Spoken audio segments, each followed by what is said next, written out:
There are 9 kinds of database. Most teams are running at least 3 of them right now, and they'd struggle to tell you why. Developers reach for the exotic ones constantly. The graph one, the vector one, the document one with the cute name. Most of the time, one boring database could have done all of it. Here's the number that should bother you. One boring database covers 5 of the 9 boxes on this grid. The same one most teams already have running. They just bolted 4 more on top and called it a stack. So here's a test before we even start. If your stack has more than 2 databases, this is probably about your last architecture decision. This is the map. And this is the case against your architecture diagram. Forget marketing categories for a second. Every database that has ever existed is just an answer to one question. How do you make one access pattern fast? That's it. That's the whole field. A relational database makes joins and consistency fast. A key value store makes a single lookup fast. A columnar database makes scanning a billion rows fast. Each one is a specialist that traded away everything else to win at one thing. So the rule for the next 10 minutes is simple. Pick the database that matches your access pattern and you win. Pick the wrong one, and you're paying, in money, in complexity, in 3 a.m. pages, for a problem you don't actually have. We'll fill in this grid one family at a time. Keep your eye on the bottom node. It's going to keep lighting up. Start where everyone should start. The relational database. Postgres, MySQL, SQLite. This is the gray Lego brick. Rows and columns, with relationships between tables enforced by the database itself. It's boring on purpose. What it's actually good at is the thing nobody thanks it for: integrity.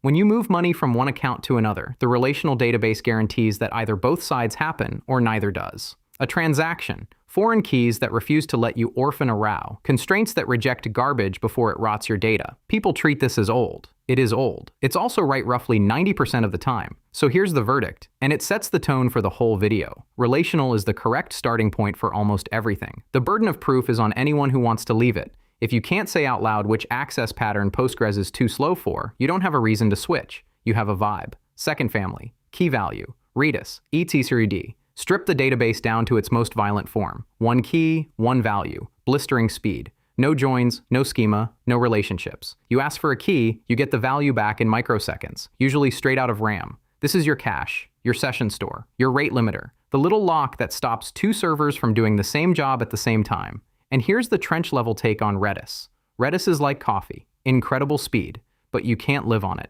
The moment you treat it as your only database, your source of truth, your whole system collapses the second someone unplugs the server, because that data was in memory, and memory forgets. So use it for exactly what it's for. Verdict: essential as an accelerator, dangerous as the source of truth. It sits in front of your real database. It is never the real database. One quick note before someone types it in the comments. Redis got messy with its license in 2024. Which is why you'll see Valkey in a lot of modern stacks now. That's the Linux Foundation fork. Same access pattern, cleaner provenance if your legal team cares. Either one works for this argument. Around 2012, something strange happened. MongoDB downloads started outrunning MySQL. A database that was barely 3 years old was pulling ahead of the thing the entire web ran on. Not because it was faster, because of a sticker. The sticker said, forget about schemas. Store your data as documents. Nested JSON. No rigid structure. Just throw the object in and move on. For a developer staring at a deadline, that sounds like freedom. So this is the third family. Document. And MongoDB won the marketing war for it. Here's the version no conference talk will give you. The schema doesn't disappear when you forget about it. It moves. It moves straight into your application code, undocumented, enforced by nobody, scattered across every function that touches the data. And you find out it's still there at 2 in the morning in production when version 3 of a document and version 7 of the same document collide, and your code has no idea which shape it's holding. That's the bill. You didn't skip the schema, you deferred it with interest. And here's the part that bends this whole video toward one conclusion. Postgres stores and queries JSON too. It's called JSONB. Indexed, queryable, nested, all of it. Sitting in a column inside the database you already trust for everything else. So a huge number of teams took on years of consistency pain to get a feature their relational database already shipped with. Verdict: the document model is real. But most people who reached for a new database needed one column. Now flip the whole thing 90 degrees. Literally. This is the fourth family, columnar or analytical. ClickHouse, BigQuery, and the wide column cousins like Cassandra. Normal databases store data row by row. Columnar databases store it column by column. Sounds like a footnote. It's the entire trick. Because when you want to answer, what's the average order value across 2 billion rows? You don't care about whole rows. You care about one column, 2 billion times. Store that column together on disk, and the query that took 10 minutes takes under a second. This is genuinely magic at real analytical scale. Dashboards over billions of events, log analytics, warehouse queries. And here's the verdict, which is also a warning. It is brilliant for analytics and absurd for your app's user table. Columnar databases are slow at the thing apps do constantly. Grab one full record, update one field. If you put your live application on ClickHouse, you'll feel it. Right tool, wrong job is still wrong. Two families at once, because they're both legitimate niches, and one of them hides a punchline. Graph databases, Neo4j. When your data is mostly relationships, who knows whom, how this account connects to that account through 6 others. A graph database makes find the path fast. Fraud rings, social networks, recommendation webs. If your core question is about connections, this is a real tool, and faking it in SQL gets ugly past a few hops. Time series databases, InfluxDB, TimescaleDB, now rebranded as Tiger Data, the company, though the extension itself kept the name. Built for data that's stamped with a time and basically never updated, sensor readings, server metrics, IoT, millions of points an hour, queried by time window. And here's the punchline you should not miss. TimescaleDB is not a new database. It's an extension of Postgres. You install it on top, and your boring relational database becomes a serious time series engine, while still being the same database you already run. Verdict: graph and time series are real niches. But notice, one of the two specialized databases on this slide is literally Postgres wearing a hat. Hold that thought. Last 2 boxes, search and vector, search databases. Elasticsearch is the name everyone knows. Full text search, fuzzy matching, ranking by relevance, and a second life as the place teams dump their logs. When your problem is find every document that sort of mentions this phrase, ranked by how well it matches, a search engine earns its keep. And vector databases, Pinecone, Weaviate, and the one that matters for this argument, pgvector. These store embeddings, the numerical fingerprints that power AI similarity search. Find me the things that mean something close to this. I'm going to do something unusual here and not explain how embeddings work. That's a whole rabbit hole. And frankly, if you want to know why dedicated vector databases are mostly hype, there's an entire video on this channel about exactly that. And I don't have to argue the point, the market already argued it. Pinecone, the poster child of the dedicated vector database, went from 26.6 million in annual revenue in 2024 down to 14 million in 2025. That's not slowing growth. That's revenue going backwards, and it's reportedly up for sale. Meanwhile, the CEO of Elastic said out loud that dedicated vector databases were never a business, while Elastic does over $1 billion a year in revenue. The market already voted. We'll dig into why in that other video. For now, one fact, and it's the same fact as timescale. pgvector is an extension of Postgres. Most teams do not have the scale problem that justifies a separate vector database. They have a select with a similarity operator running on the database they already own. Verdict on both: real features, wildly overdeployed. And that brings us to the part this whole video has been walking toward. Let's collapse the whole map. The boring relational database you started with, Postgres, is not a row and column dinosaur anymore. It's an extensible engine, and over the last decade, it quietly ate its neighbors. Document database, JSONB. Index JSON natively. Vector database, pgvector. Similarity search in a column. Search engine, built-in full-text search with teasvector.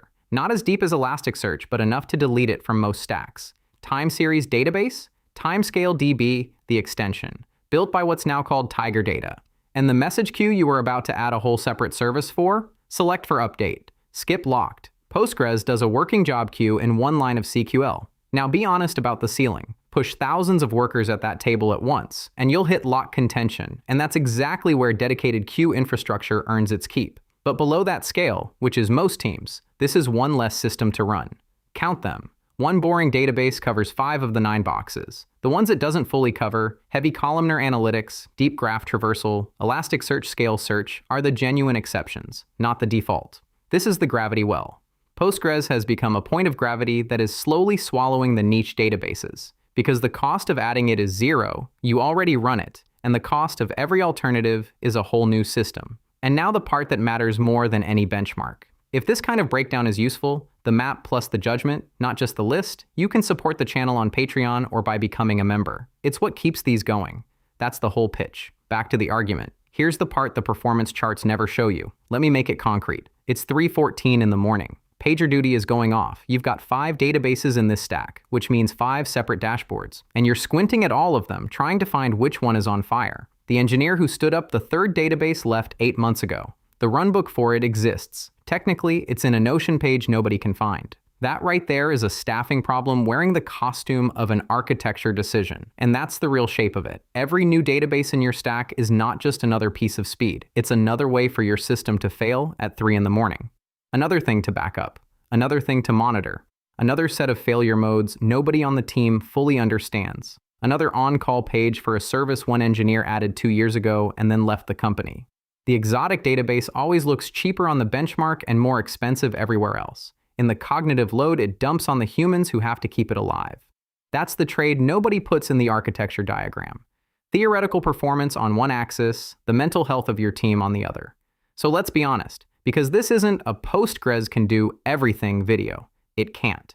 You genuinely need a specialized database in 3 situations. 1. Real scale. Not we might go viral scale, actual billions of rows where a columnar engine is the difference between a 1-second dashboard and a dead one. 2. An extreme access pattern. Deep graph traversals across millions of edges. Full text relevance that genuinely needs Elasticsearch. Cases where the specialist isn't faster by 20%, it's faster by 100 times. 3. A team that already has the exact problem the database solves and the people to operate it. The rule that ties it together, the problem justifies the database, not your resume. If the only reason a tool is in your stack is that it looked good to know, it's not architecture, it's decoration. And decoration pages, you at 3 a.m. too. So here's the whole map on one screen. Green, what almost everyone actually needs, a relational database plus a key value cache in front of it. That's it. That covers the overwhelming majority of every product you'll ever build. Amber, reach for it only when you can name the pattern. Columnar for real analytics, search for real search. Graph for real graphs. Red, the usual overkill, a separate document database, a separate time series database, a separate vector database, when Postgres already had the feature sitting in an extension. Boring databases win more often than your architecture diagram admits. And the most overhyped of them all, the vector database, deserves its own video. We pulled the punch on it here on purpose. If you want the full case for why dedicated vector databases were mostly a mistake and what to use instead, that breakdown is already up on the channel. Watch that one next.